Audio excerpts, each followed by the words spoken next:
Kneel Before Blog presents Kneel Before Pod.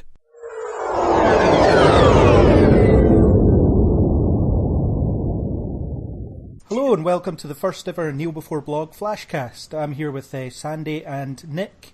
Hi. Hi everybody. We're here to talk about the minute 30-second preview of Star Trek Discovery that was revealed at Comic-Con this weekend.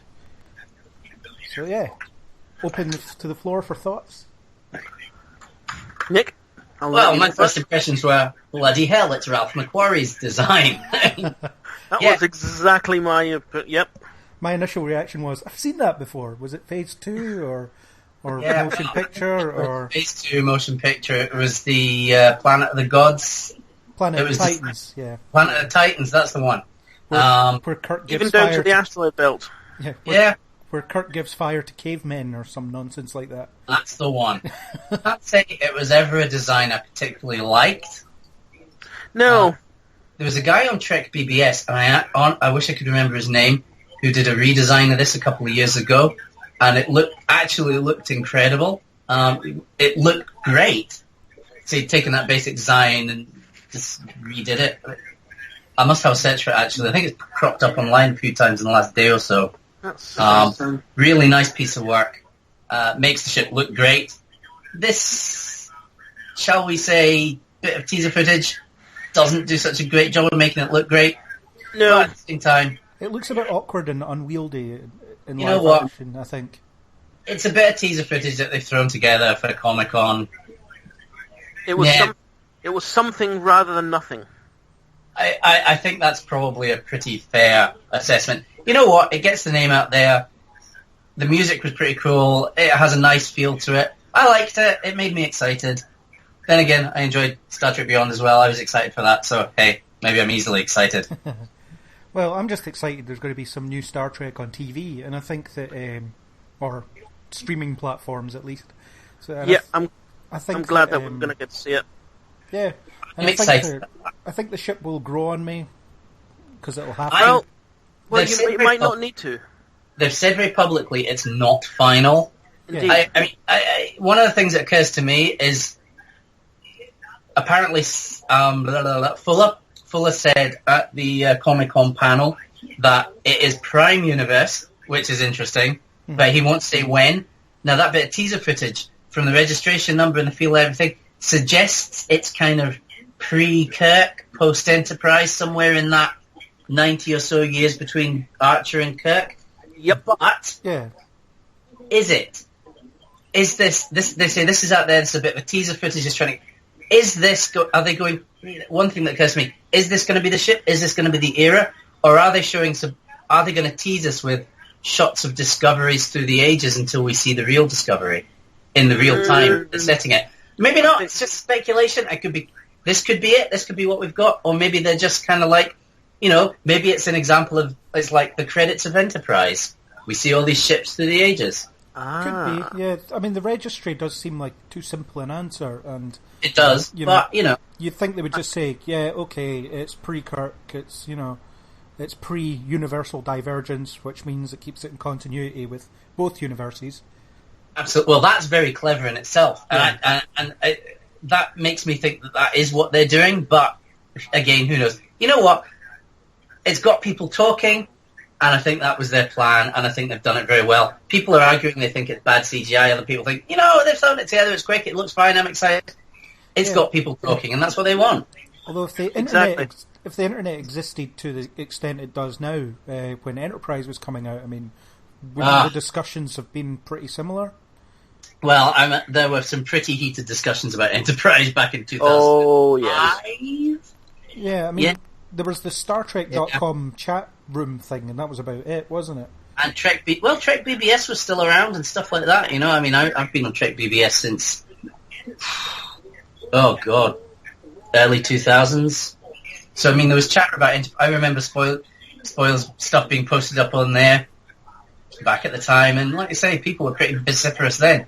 I still remember the fan scene around the kind of early 90s, late 80s, early 90s. People hated TNG. I mean, it got to be fair, that first season, it deserved to be hated. But, Yeah, definitely did. TNG got eviscerated. It's just the same. Every time something new comes along, people hate it. Some people love it, some people hate it, some people are on the fence. I hated TNG when it started. I love TNG now, Ever since TNG, I've kind of learned that lesson. You know what? Take a step back, breathe, see what happens, give it some time. You're either going to like it or not. Yeah, there's almost nothing to go on right now. We don't know who the characters are going to be, where it's set, what it's set on, what's going to happen, what it's going to be about. So people are essentially reacting to a minute and a half of stock footage, in a sense. It's candy. It's eye candy. Yeah, it's eye candy, and that's, like I say, that's what they wanted. They wanted a reaction. They wanted people talking. They've got it. And they definitely have. I think I read somewhere saying that might not even be the ship. That might not even be what the series is about. Yeah, it might well not be, My gut feeling is that that's what it is. The fact that it may be. I think if it is, I think they'll obviously refine it further. Maybe that's like we see a refitted version of it. Maybe, obviously, there's a teaser footage. They're just going to polish it up more. Who knows? Yeah, well, the CGI render definitely needs to get better. It is very kind of alpha stage sort of CGI, I would say. Yeah, it's interesting. One of the guys who's done effects work for me in the past, John Carling, was commenting on my Facebook page tonight saying they've clearly not used motion blur, and it's motion blur that tends to give it that realistic, less cartoony effect. So, again, like I say, maybe they just rendered it quickly. Yeah, motion blur slows down rendering times, so maybe they were rendering it out the night before Comic-Con. It won't take much polishing to get it up to sort of Enterprise level effects, because Enterprise always looked good.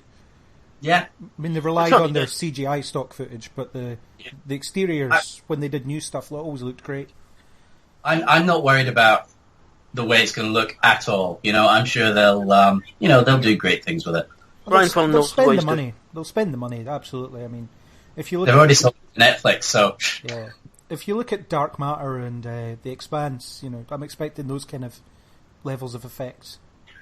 I haven't seen those yet. I've not seen them either, but I've seen enough of. I've seen Expanse trailers and so on. I've seen Expanse, and trust me, guys, wow. Yeah, wow. I really want to see Expanse. I binge watched it. I'm waiting for it on iTunes, but it's not on there yet. I'm waiting until I find time to binge watch it, but I'm anticipating. I didn't plan the other to. Problem. Yeah. My friend said, "Here, watch this." I'm like, oh, and he's giving me the right, okay, and yeah, that was a weekend wasted. But they're not going to release something with substandard visual effects, because it does have to stack up to some pretty good looking TV shows out there. So. Well, look at the Marvel shows on Netflix; they look amazing. I mean, it's not the same kind of stuff, but the effects on those are pretty impressive. Yeah, or even any of the CW superhero shows. They look a bit ropey in places, but they're doing a really good job with a weekly TV budget. So. Yeah, definitely. I mean, CGI has come on so far that was definitely hey guys, wouldn't this be a really cool idea if we had this for the panel? I find it interesting. It's like, if we were 20 years ago, when Babylon 5 was just coming out, people would have been really impressed by that teaser footage. Well, imagine, oh my god, it's amazing! Imagine even just later Voyager. Well, or Deep Space Nine. When they started using CGI, I think it wasn't the best. And Voyager, I mean, they kind of nailed that, to be honest, for the resolution they were working at. Yeah. That was standard broadcast quality resolution that they were working at the time. Yeah. I'm sorry, tangent, they really need to remaster DS9. It's like, come on, man, remaster DS9. Well, apparently the remastered TNG hasn't done so well in sales. So that looks so good. It does. It just means they're probably unlikely to do it now. Yeah, because it's more expensive than your average DVD Blu-ray release, isn't it? So. Oh yeah.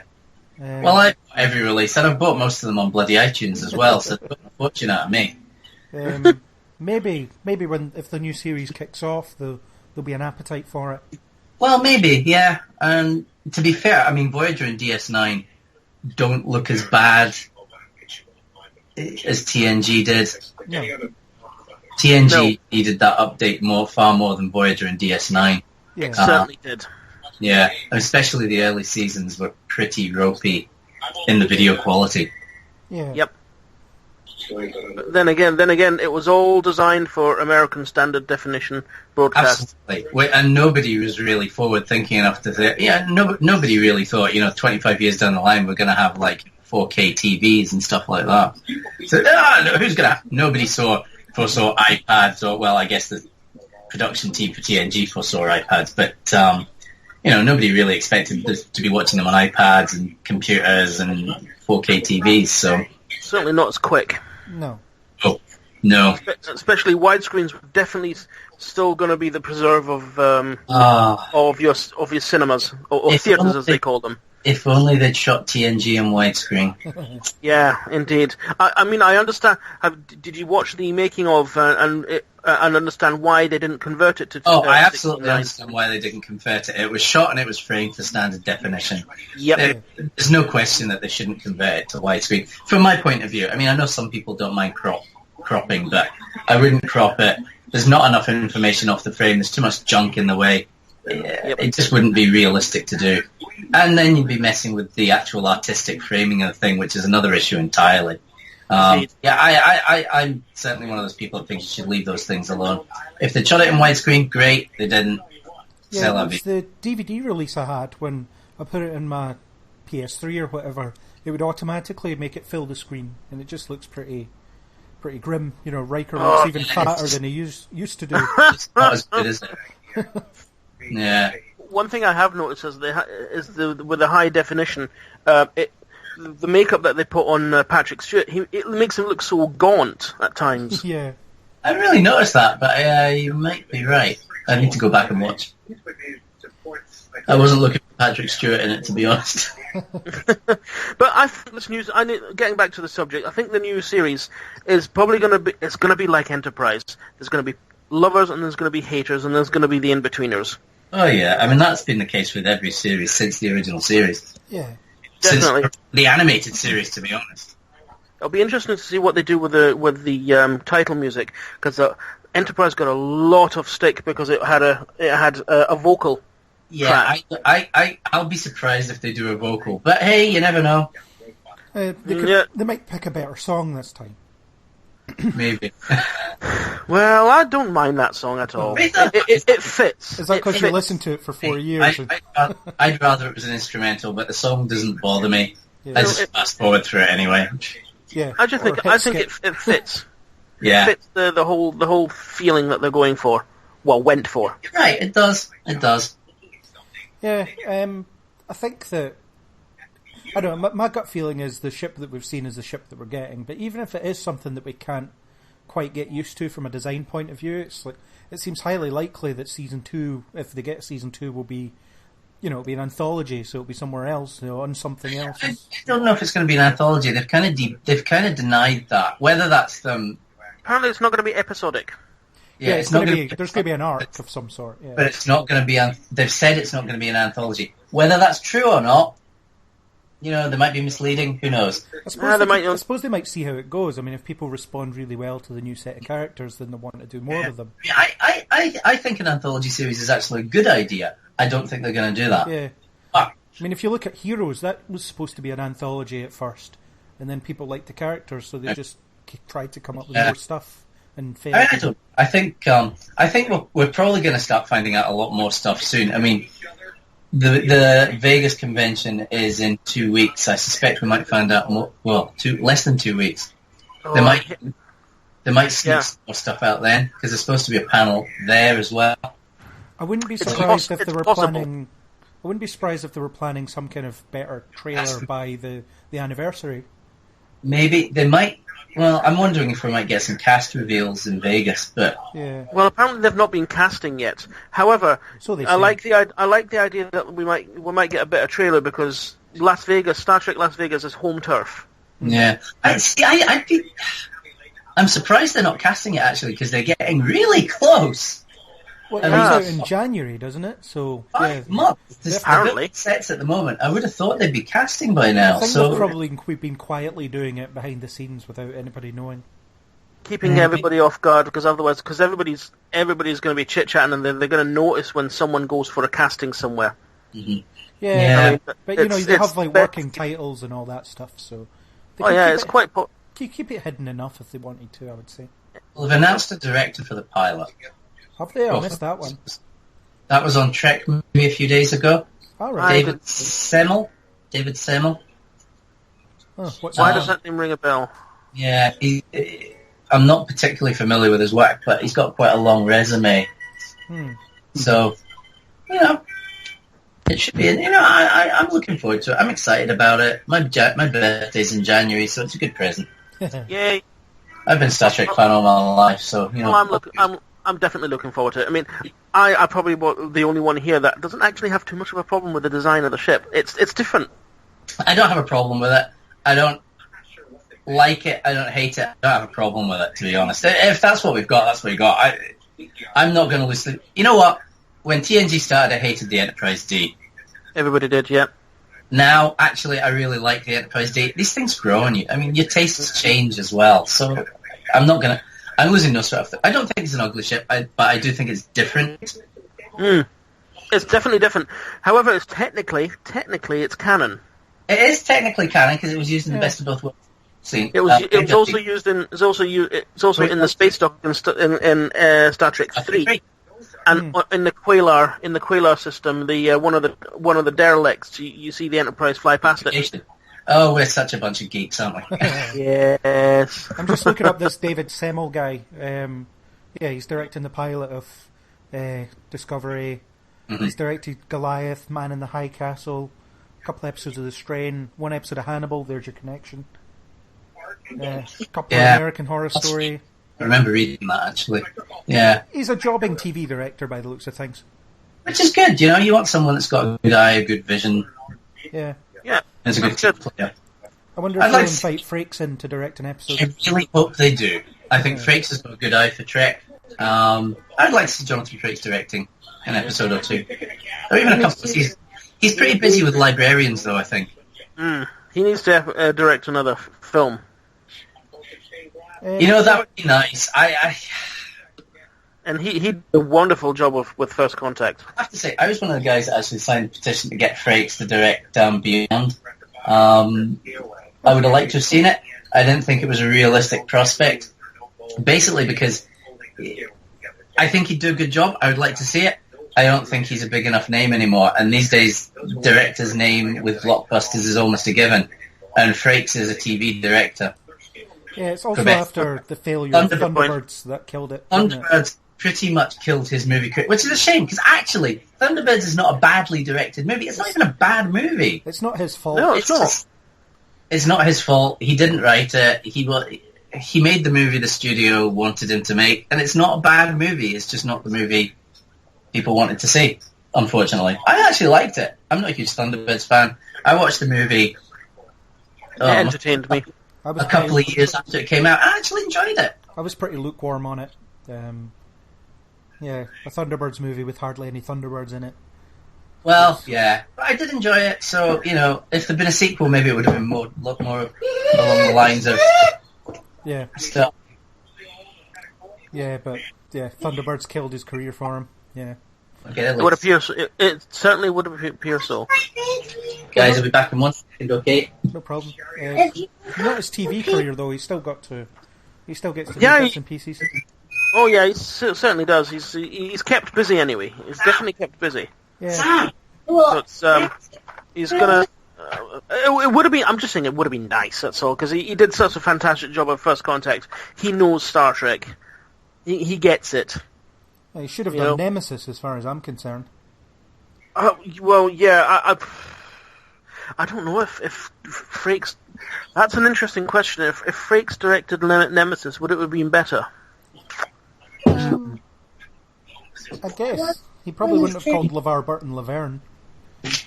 That'd be a start. Stuart Baird. Yeah. Yeah. Apparently the cast really did not like turning up to set because he just did not get it. Yeah, and I don't think a director that doesn't know Star Trek is a bad thing, as long as they're willing to listen to people. You know, a fresh eye is a good thing. Sometimes you need a fresh eye to these things. Yeah. I just don't think he was the right fresh eye because he wasn't interested in listening. He wasn't. He didn't seem to be interested in listening to what other people were saying.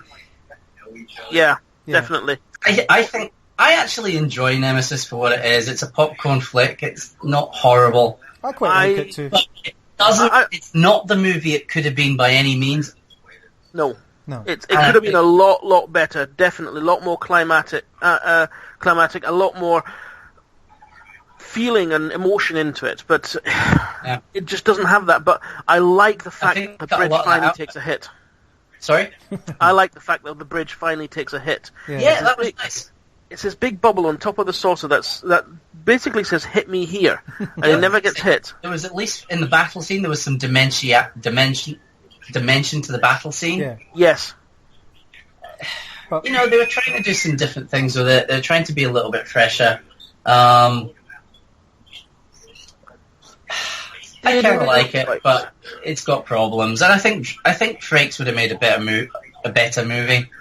He probably wouldn't have let all the best character stuff be left out, I think. Probably not. If nothing else. The question is, how much of that was the director and how much of that was the studio? Yeah. Indeed. So all of the cut scenes that I've seen would have made the film a lot better. Yeah, and apparently there's even more that were kind of too rough. I would still like to see an extended cut. But the director's not interested in an extended cut. Then again, it's not always up to the director. The studio decides they want an extended cut. Well, Patrick Stewart said he would like an actor's cut. Yeah.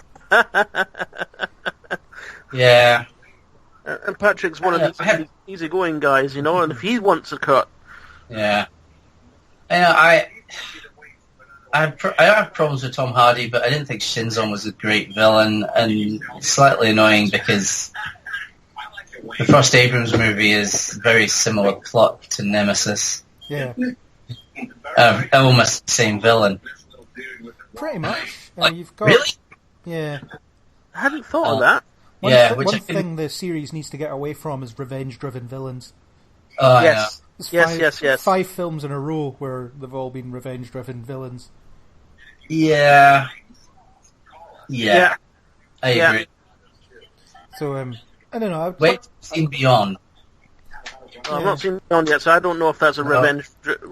I'm not going to say, but actually, I found the villain interesting. I think he could have had more depth, but he was interesting. I like Kral. I liked him. He's probably one of the better villains we've had. Yeah, he's all right. I think Elba brought a lot more to it than was there. You know, than some others might have. That's your teacher. No, Sam. I'm speaking to some friends. So yeah, with the series there'll be some kind of arc. I wonder what that arc will be. Yeah, well, that could be interesting.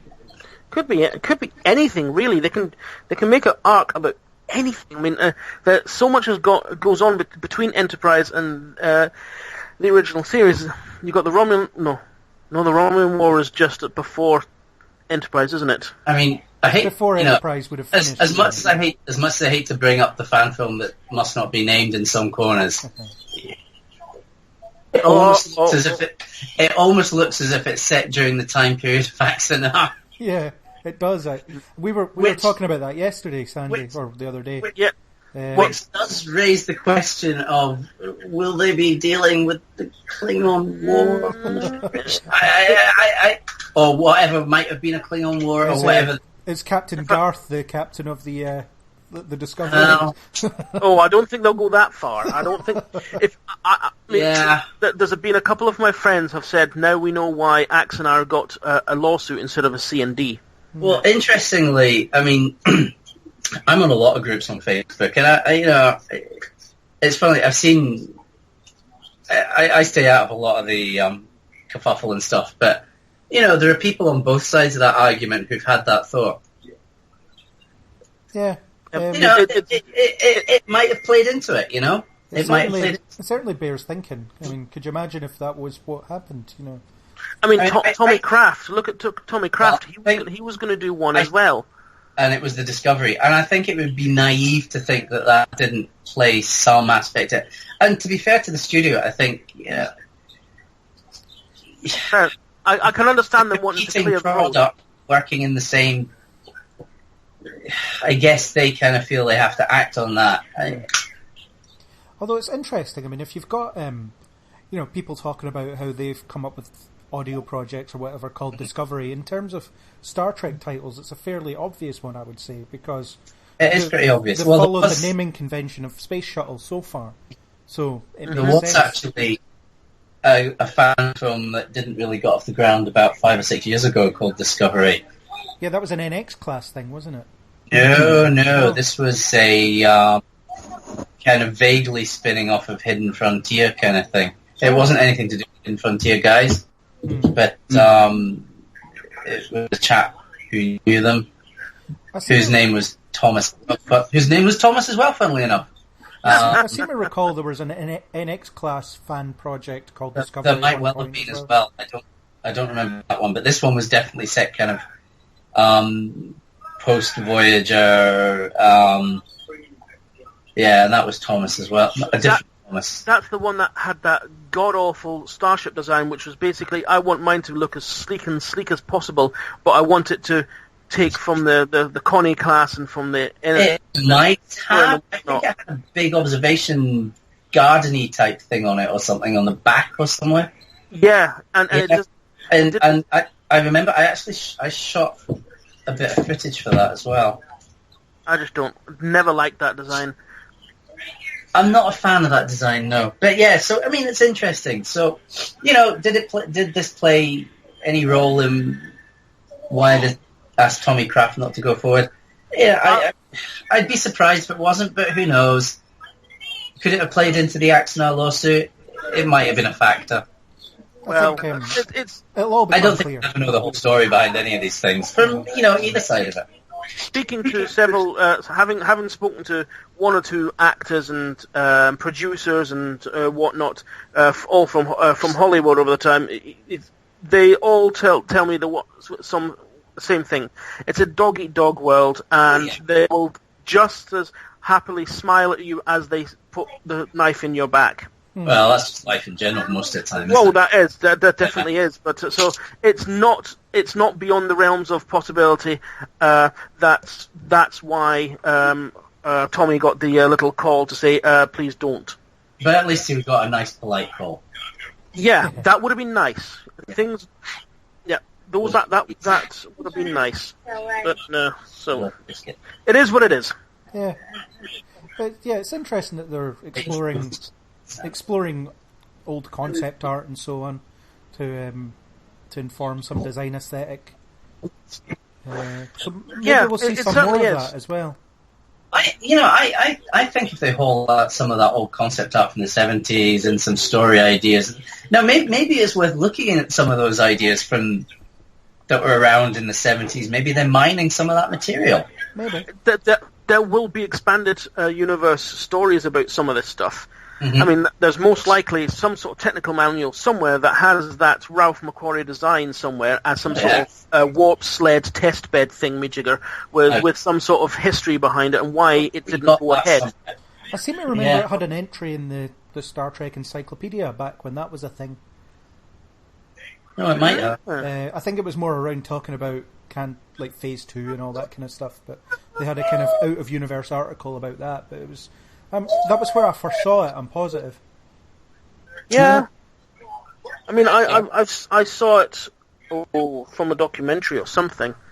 I can't remember where, but yeah, when I first saw that ship, and I'm like, yeah, I know exactly where I got that from, even down to the asteroid and the lights and the circular lights.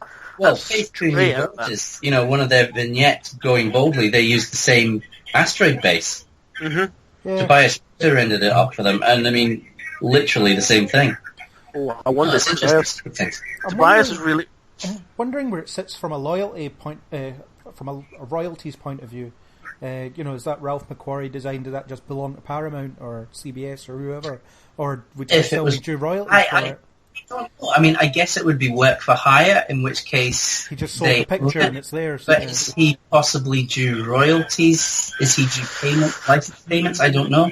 yeah. That could be what he meant. What Fuller meant by there are legalities. Yeah, or maybe he only owns it when it's called the Enterprise or something.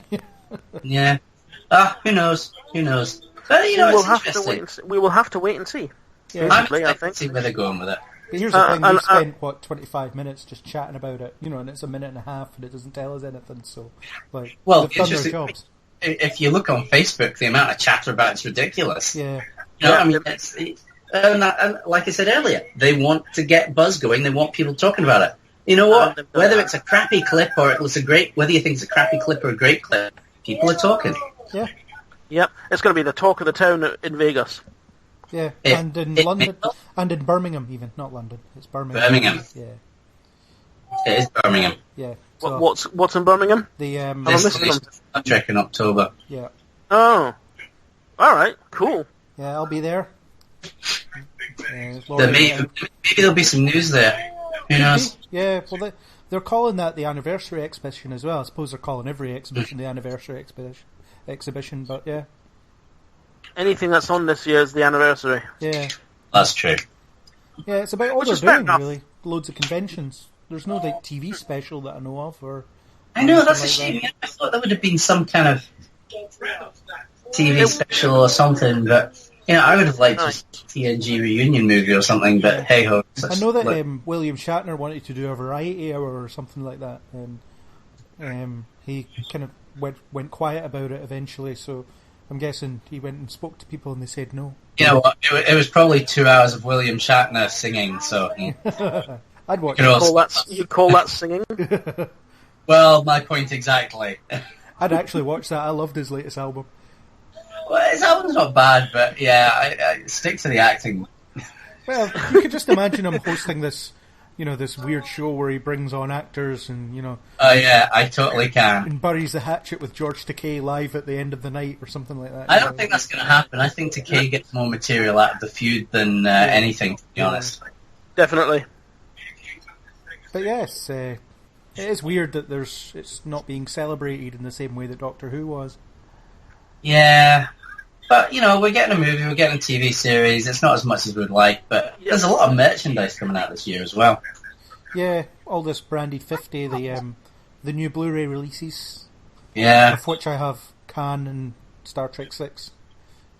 and there's this original series, all this lost footage stuff that's coming out on DVD as well from the Yeah, Roddenberry that they just announced this week. and there's the Spock Yeah. documentary that comes out on the day of the anniversary or around about that time. Oh yeah, that's right as well. Yeah, Well, Yeah, that's going to be good.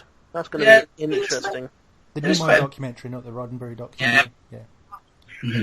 So Another there's stuff coming out. Spock, I think it's called, isn't it? Yeah. Yeah. Yes, it is. I pledged to that actually.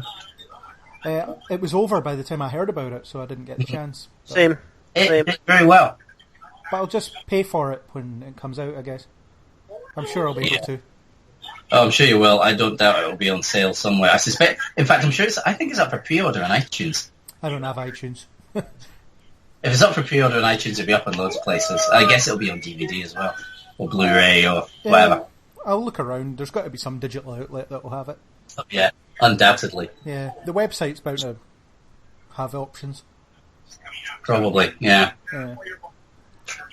But yeah, we should probably wrap things up because we've talked endlessly about 90 seconds or however long it is. But yeah, any final Yeah, thoughts? amazing how much we can talk about nothing, isn't it? Yeah, Star Trek fans, that's what we do. We usually have nothing to talk about, so we just talk about nothing. Well, we'll have plenty to talk about soon. If somebody who will remain unnamed and been to see Star Trek Beyond could have spoken about that, you see. Yeah, well, All I'll say is afterwards I had to come and watch some Enterprise, so, Right. Fair enough. Shh. yeah. I'm getting to see it tomorrow, and then when are we doing the podcast? Thursday. It's Thursday. Yeah. Thursday. Then we're doing the podcast about it. I shall be away, but have fun. I'm away on very early Friday morning, so Anybody listening to this, if you haven't listened to the Star Trek 2009 and Star Trek Into Darkness podcasts, please do. They're very, very cool. They're long, but we have fun, and hopefully you will too. Plugging my own podcast on my own podcast. Oh, there you go. There's no law against that. No, there is not. Has to be done. So we're all excited. We're all anticipating more, waiting for more news, some casting, some characters, some story.